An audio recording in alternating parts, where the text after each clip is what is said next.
Hi hello welcome to our channel. ఈరోజు నేను ఆలు అండ్ కాబూలి చిన్న కర్రీ చేస్తున్నాను. ముందుగా ఆలు క్లీన్ చేసుకొని ముక్కలు కట్ చేసుకొని కుక్కర్లో వేసుకున్నాను. అదే కుక్కర్లో నానబెట్టుకుని కాబూలి చిన్న కూడా యాడ్ చేసి కొంచెం సాల్ట్ యాడ్ చేసి వాటర్ యాడ్ చేసి స్టవ్ మీద పెట్టాను. నెక్స్ట్ ఇక్కడ మసాలా ప్రిపేర్ కోసం పలుకులు 4 లవంగాలు, 1 ఇంచు దాల్చిన చెక్క, ఏలకులు, జీలకర్ర, ధనియాలు, ఎండు కొబ్బరి, నువ్వులు ఇవన్నీ బాగా ఫ్రై అయిన తర్వాత మిక్సీ జార్లో అల్లం వెల్లుల్లి కూడా యాడ్ చేసుకొని పేస్ట్ చేసుకుని దాంట్లో టమాటా యాడ్ చేసి పేస్ట్ చేసి రెడీ పెట్టుకోవాలి.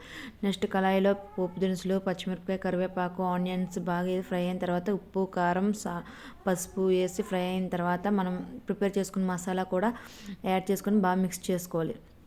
మసాలా అంతా బాగా ఫ్రై అయిన తర్వాత బాయిల్ చేసుకున్న ఆలు అండ్ కాబూలి శనగ యాడ్ చేసుకొని బాగా ఒక 2 మినిట్స్ మిక్స్ చేసి మగ్గనివ్వాలి. తర్వాత మనకి తగినంత వాటర్ యాడ్ చేసి గ్రేవీ కన్సిస్టెన్సీ పెట్టుకోవాలి.